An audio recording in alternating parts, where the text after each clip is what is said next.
But go ahead, bro. I mean, go ahead. But yeah, man, it's just like when that happened, it was just like that should have been a clear sign of like, okay, when situations happen, he's not going to know what exactly to do. I think he's a great leader, a great motivator, but that's as far as it goes. I don't think he's a great coach. I think he's a great leader of men as far as confidence, because obviously he showed he had the cojones, to go for it on 4th and 3 twice in red zone, not red zone, but in field goal territory, clear cut field goal territory, might I add you. Um, so what I'm saying? Like, I look at him as more of a Bill O'Brien style coach, which means like at the end of the day, your decision making is just pure. It's piss poor, dude. You have all the talent in the world, and you literally don't know what to do and how to utilize them correctly, and that's your downfall. Prime example: when Bill O'Brien had the Texans at their peak, they had two defensive juggernauts, which are Davian Clowney and Hush Baby and J.J. Watt. Also, they had this is what had me get on late. I do apologize. Also, they had Deshaun Watson at quarterback, who's a pretty good quarterback, of course. Then you have our running game was pretty decent, and we had a good receivers. The fact that we didn't get number one seed, the fact that we couldn't get past the first round of the playoffs, that showed you that he didn't know what to do with a good assembly of men. He didn't know what to do. So Dan Campbell, I feel like he's good for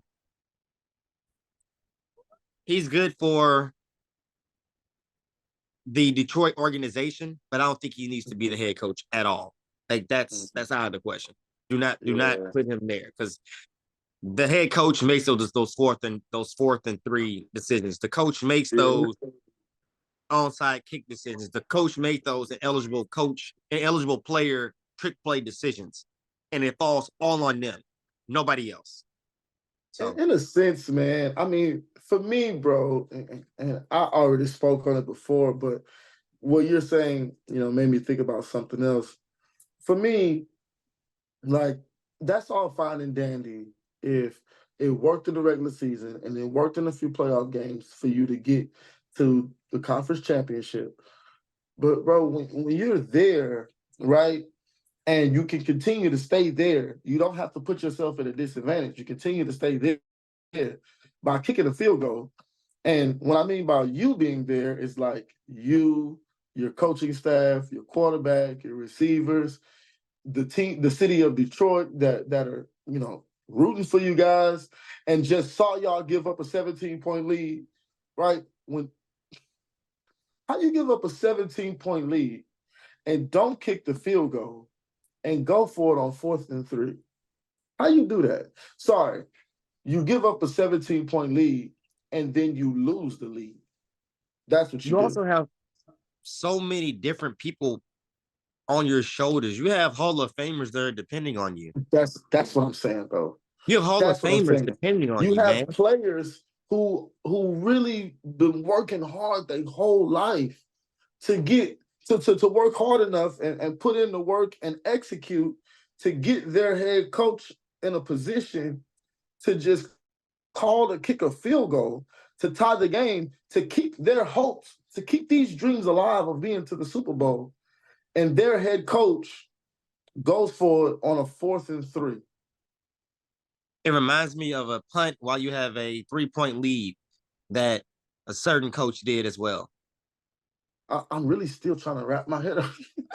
It's crazy No, I'll really still be trying to wrap my head around that. That's the question. Which is worse? Because you're not a fan of either or, but the pain is still there. Was the punt the fake punt while the Texans were up 3 possessions against the Chiefs, worse, or was not going for it on 2 separate occasions and 4th down in the second half in field goal territory? Which was worse? Them not being able to get them going on 4th down twice, or Bill O'Brien doing the field goal? Doing the fake punt. Which one was worse? I'm gonna say them not.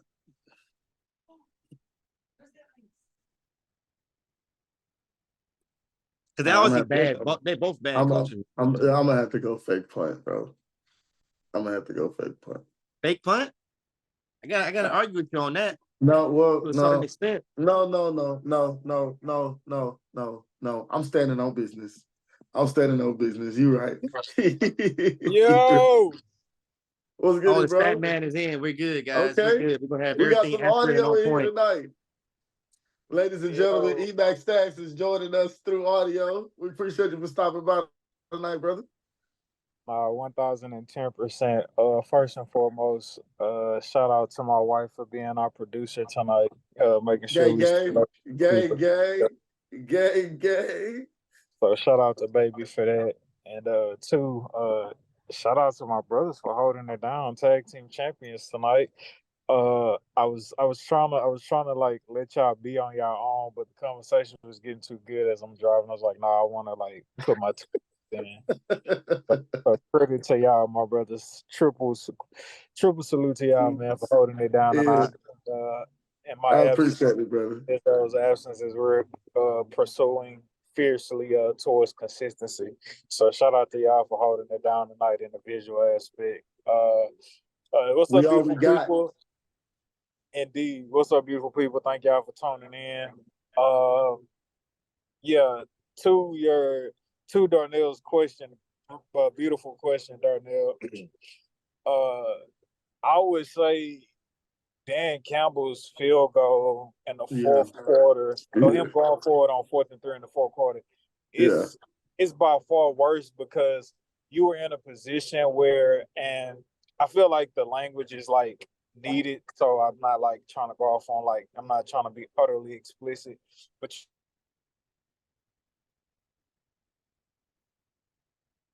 he's so explicit, folks. He can't even say anything.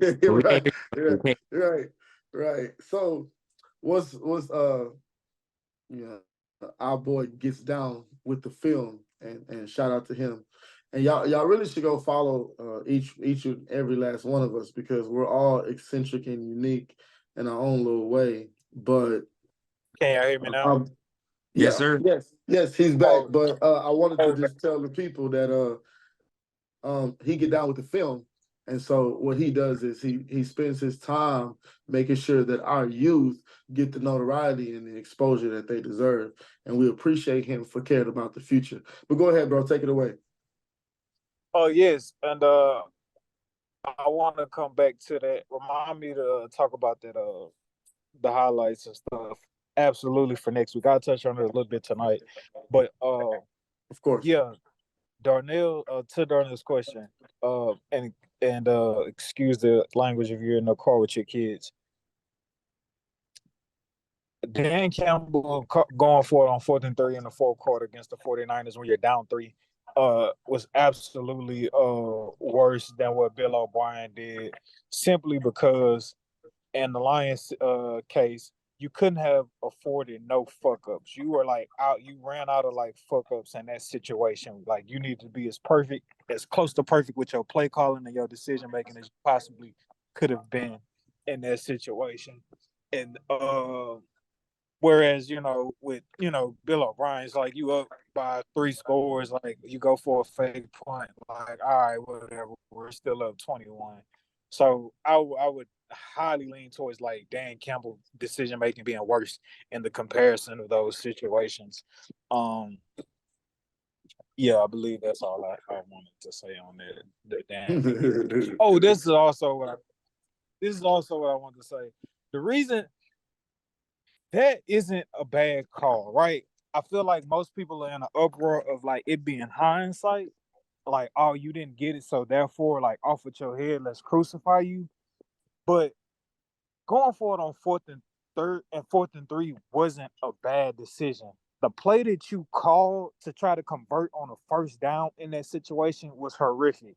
A 4th and 3 you needed, you either gonna trust, try to run it up the gut, you know what I'm saying, if that's what you decide to do, or you're gonna find a quick route to like throw it to. Like he called 4th and 3. I could be wrong. I don't believe there was nobody in the backfield. I may just be hallucinating, but He called 4th and 3, and he dropped back as if he was trying to make a 10-yard completion. Like, bro, we need 3 yards. That's it. Like, he trying to go through progressions. Like, there needs to be No, a there play was call. nobody in the backfield. Huh? There was nobody in the backfield. Okay, so I'm not hallucinating. So we know you're going to throw it. Jared Goff in that situation don't need to drop back and be trying to fit and going through reads. They need to have a sure one route, St. Brown, where you at type of route. I'm just to drop back 1, 2, 3, and I'm like zipping it to you for a 5-yard catch, like a slant on the inside, preferably if it's there. Like, but Jared Goff to drop and try to like throw the ball 10 yards, like, bro, that was idiotic. And I don't know if like, and it maybe if we go back and look at the routes, like, I don't think nobody was really running like a quick 5-yard route. No, they wasn't. And so, like, it's not the fact that he tried to go for it on 4th and 3. It's the play call that you decided to go with to like convert on that 4th and 3. That's more like just sinful, if you will. Yeah. So I mean, I can't necessarily disagree that it was a good call, but I don't necessarily agree as well. Because our saying is, you got to put your nuts on the line. That's just how we feel about it. That's just how we all respect the game. You know what I'm saying? We going for it. You know what I'm saying? It's just scared money don't make none. But just to think about the fact that you could have at least extended the game, it wouldn't have been for sure you could, possibly gain the opportunity to go ahead and get a go-ahead touchdown. Yeah. But yeah, I guess it's like you said, it's because it didn't work. We all like, you should have kicked the field goal. That's the equivalent to when people ask a question like, hey, do you want to make a layup for $1 million or try to shoot a 3 for $100 million? I'm gonna take that up every day of the week, bro. And like, you know what I'm saying? Like, I believe in my jumper. You know what I'm saying? She like a good woman. She'll never leave you. But I'm gonna take that free throw every day of the week.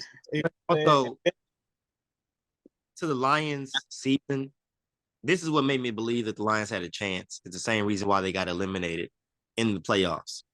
Because almost every game last year were decided in either a bad decision or things didn't go their way. That's literally how they lost almost every game last year. That's what made me believe this year they had a solid chance of making the playoffs, even make a playoff run. Super Bowl, that was a bit of a stretch. But I had a feeling like they were going to be a team to be reckoned with. And it's crazy how they trade in it's like they flip-flop. And they trade in, okay, we're going to have a lot more success. We might have a couple mess ups, but we're going to have a lot of success. And we're going to push it over to a point where it all comes down to all our bad luck falls into one game. And that's what I felt happened. It's like, yeah, they had some mishaps throughout the season, but it took all the way until the last game of the season for them to like relive what's been going to them like the last couple seasons or the last 20 years or whatever.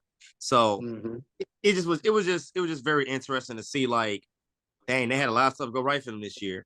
And then when they really needed it to go right, like, it didn't go right.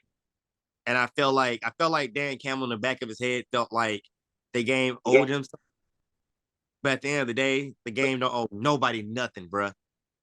So that's what I felt like could have been rolling in the back of his head. Like, bro, nothing been going our way for the last so many years. This has to be our time for something to go right for the Lions. But when you have Hall of Famers that are retired depending on you, you have a whole literal city depending on you. When you have, I mean, Eminem. Like, you have so many people depending on you. You can't risk like putting all your cards on the line or whatever. You can't do it. I'm sorry. You got to be considerate of others.